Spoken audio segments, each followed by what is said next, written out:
All right. Hello, everybody. So I was doing some research on teacher salaries for an upcoming video that I want to make, just talking about some of the things that don't really get talked about that much when people with opinions about teacher salaries one way or the other discuss teacher salaries. And I wanted to make a quick video now because I stumbled upon an article that ended up leading me down a rabbit hole of looking into schools in Kansas. And I wanted to make a video about it because it really shed some light on how teacher salaries work and ways that articles can sometimes be a little bit misleading. So I want to jump over to this article that was posted on Kansas Policy Institute, which I did a little bit of research into what they actually do. It is kind of an opinion website. I'm sure they have actual facts and data and stuff on here, but they definitely have a purpose. I mean, literally, initiatives is one of their categories. So the title of this article here is 2019 School Payroll, 679 employees in 29 districts paid over $100,000 a year. Now, this article can lead me to say, well, that's a lot of money. Like, why are we paying teachers that much? I mean, I teach in Massachusetts, but I know in Kansas, the salaries don't match Massachusetts. And even for Massachusetts, if you're outside of the city, $100,000 a year is a good amount of money.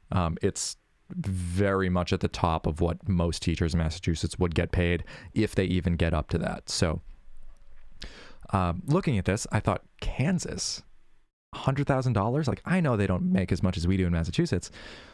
And so I did a little deep dive, and there's some stuff about this article I want to point out, and I want to actually show you some real numbers so that not to change your opinion, but just to show you sort of what goes into some of this. And so if you do think teachers are overpaid, you'll have more ammo. Or if you think teachers are underpaid, but you don't actually know how teachers' salaries work, you'll at least have a little more information on that. So again, I'm not here to change opinions, but this article is slightly misleading, and I don't really think that's a matter of... It is my opinion, but there are things about it that I think are fact that we can look into. So let us start. So school payroll listings totaling a little over $2 billion for 29 Kansas school districts are available for download at kansasopengov.org, as they are for most school districts. So, oh, this makes noise every time I do that. I'm going to stop clicking. Back to the other one. All right. So all school documentation, all school financial documentation is available, if not online, through your school district, wherever it is municipality-wise. If it's at the town hall, if it's a school district, it might be at the superintendent's office. It is all publicly accessible. You can look it all up, and I encourage you to, especially if something comes out about your school and the salaries. So, including 679 employees who were paid more than $100,000 during the 2019 school year. So right off the bat, if we go to, calculator, 679 divided by 29 districts, that is 23 people per school district.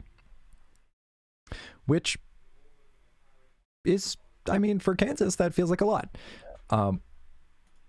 However, if we scroll down a little bit, school payroll listing posted on kansasopengov.org, among the largest, whatever, blah, blah, blah.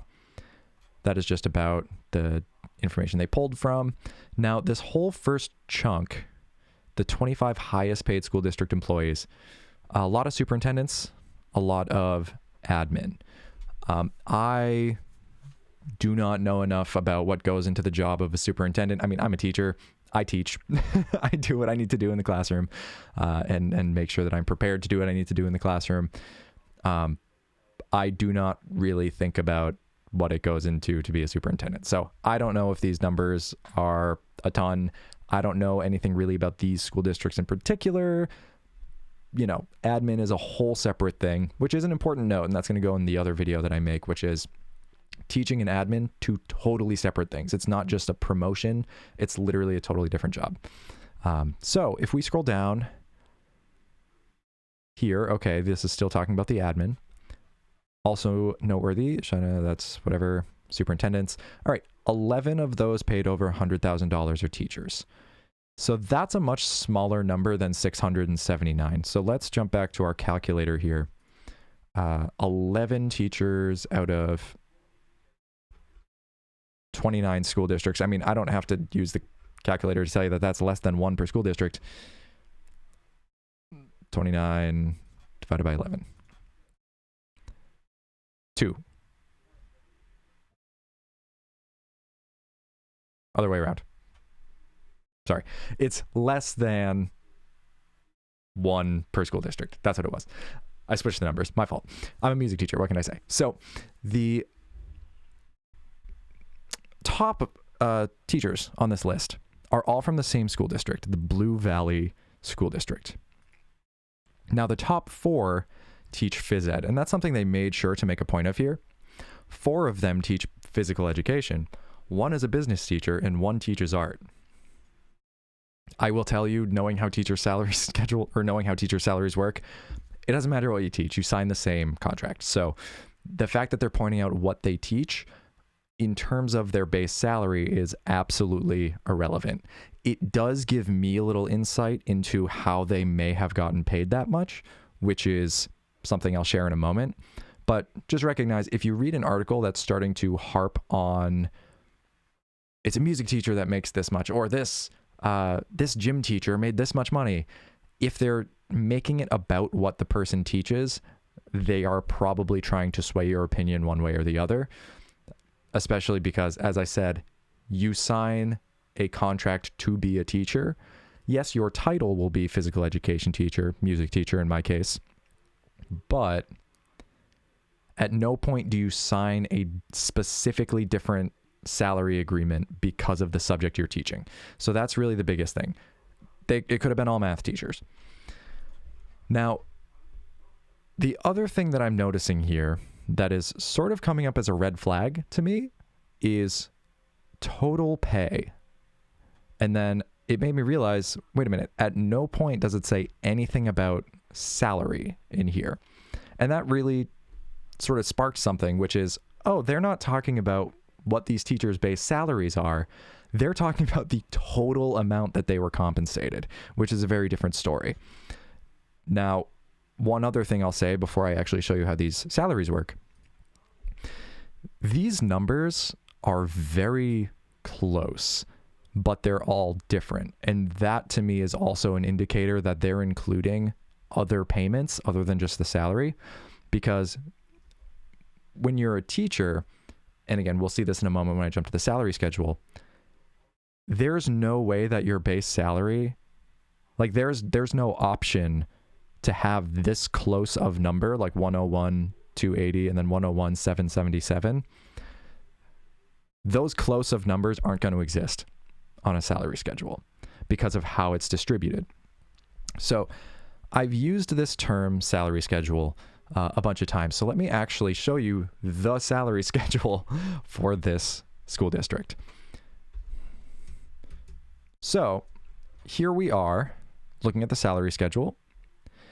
And in a moment, I'll pop this into preview so that you can see the bottom right corner. But the way a salary schedule works is on the left, you have your steps, which are your years of service. So according to this school district, whether you've been teaching 1 year or 5 years, you make the same amount of money. So bachelor's, step 5, a bachelor's degree with 5 years of service gets you $44,000 a year. Now, if you never go to school, I don't actually know with Kansas if you're required to get a master's. In Massachusetts, I have to start my master's after 5 years of public school teaching. I taught in private school for a couple of years, so for me, it ended up getting extended, but you are required basically in your contract in order to keep your certification from the state. you have to start your master's degree, start making moves towards it within your first 5 years of teaching. So unless something crazy happens where you teach for 30 years at a private school and then transfer over, you're not going to get to the end of this column in Massachusetts. Again, I don't know if it's required in Kansas, but if you never got anything more than a bachelor's degree, didn't take any other college classes, after 30 years of teaching, you would make $55,000 a year. Now, at that point, it would be higher because there is a annual, Massachusetts sometimes does 2%. It's like 2 to 3% increase per year just to keep up with inflation. Sorry, that was sassy. But that would be significantly higher 30 years down the road, but would be about the same comparatively. Now, if you get a master's degree, which is what you have to do in Massachusetts, in this school in particular, back in Kansas, which again, I don't know if you have to get a master's degree, you would max out after 30 years of teaching at $65,357. And in fact, I just noticed this now, and I've been staring at this for like 3 days. That's actually kind of funny. So after 26 years, if you have a bachelor's degree, you stop after 24. Whoa, that's interesting.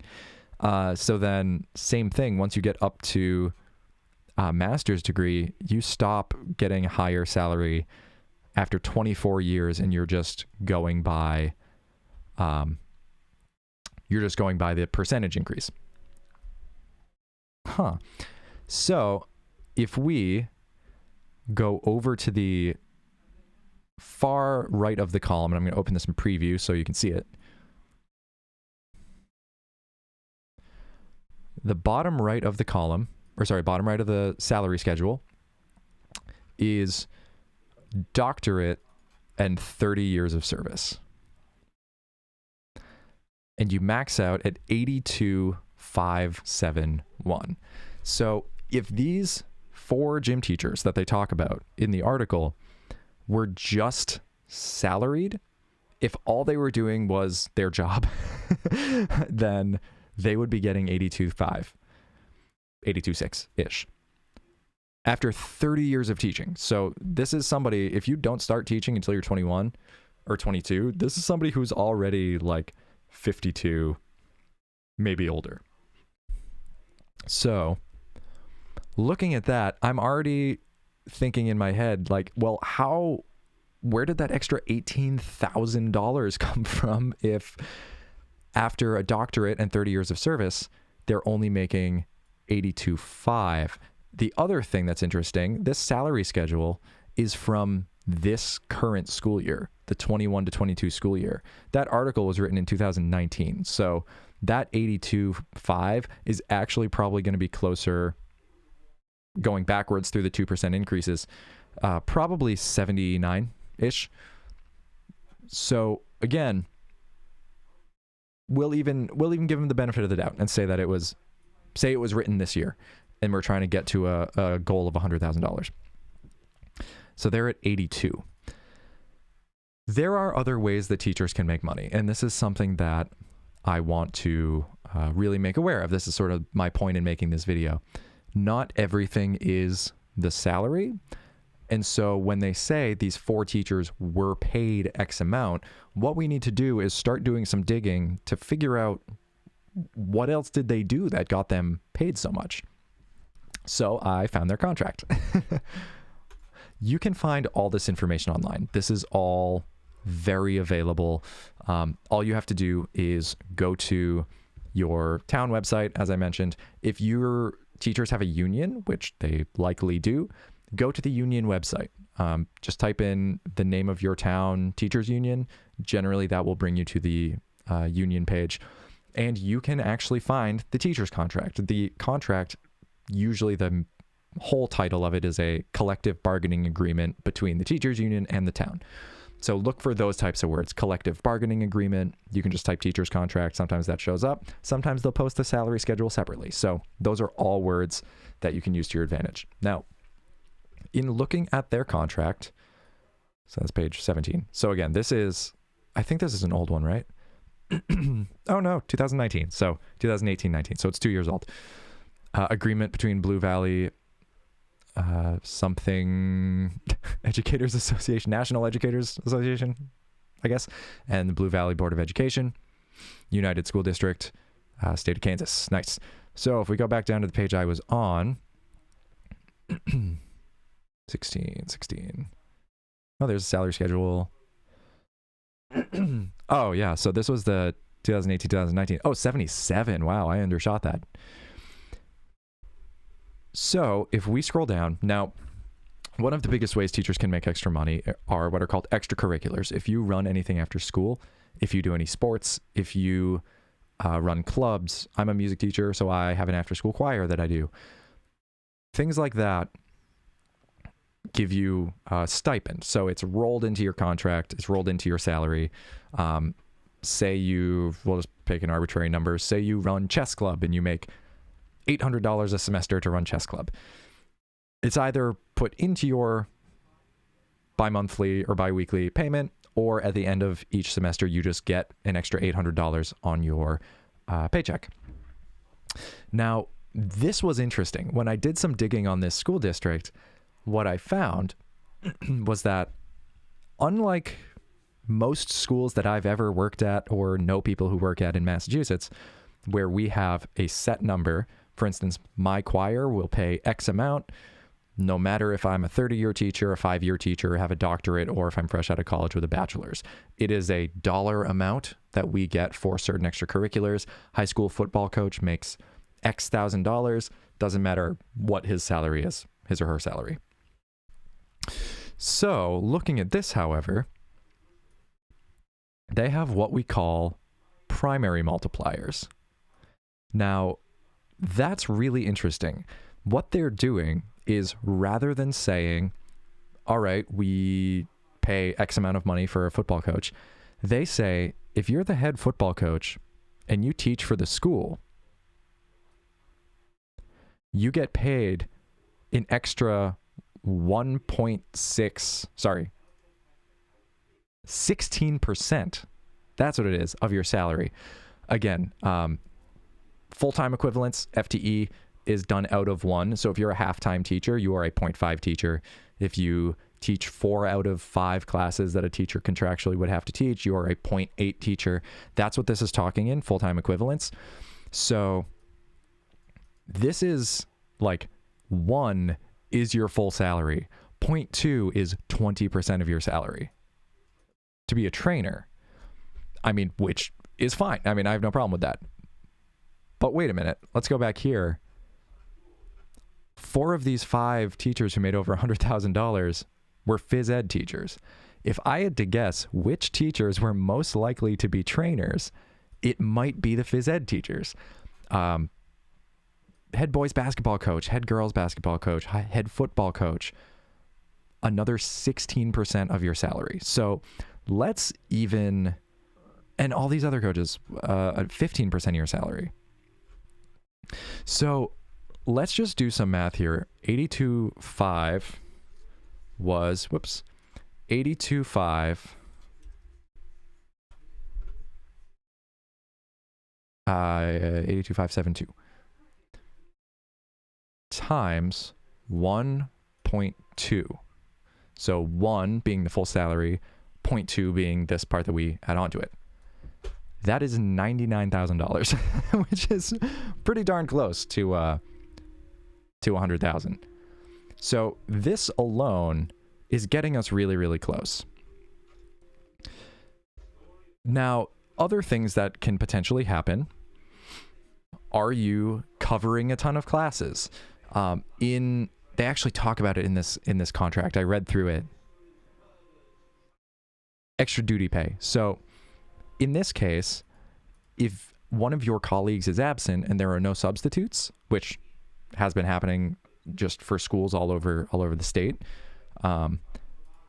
in this school district, you get paid $16 per hour to cover your colleague's class because you are teaching your 5 classes a day. If you're supposed to have a preparation period in one of those, and you end up having to cover a class, you have gone above contract. And so they pay you for that extra time. about as much as a babysitter, but they pay you. So I'm just saying that because I don't know how much I get paid for covering classes. I don't even know if I do. Totally fine. I do it because I'm there. I don't mind. My colleagues work hard. So we have $16 per hour. 30 minutes or less is $8. Now, 61 to 90 minutes receive $24, depending on how long the classes are. So say you cover one class per day per week. One class per day. Yeah, one class per day for a week. So 16 times 5. That's $80 right there. If your school is in a current state that a lot of schools are right now, again, I'm lucky enough. My school has enough subs most of the time. But sometimes you have to cover. It's fine. I don't mind in the slightest. So if we do that, say they do that 4 weeks in a row, that's already $320. If that happens 3 months, they're already at $100,000. If they're a trainer and maxed out the salary schedule and cover classes. And it's not unheard of. Other things, reimbursements for travel if they're a coach and they have to travel to a faraway game or something. If you do summer school, that's what I was looking for. Summer school, that is beyond the school year. So if you're teaching summer school classes, you might get paid, according to this, $24 an hour. Sometimes school districts pay by course. Sometimes they pay by just as a chunk. It's like, hey, if you teach summer school, you get paid this amount. Sometimes they do it as a percentage of salary.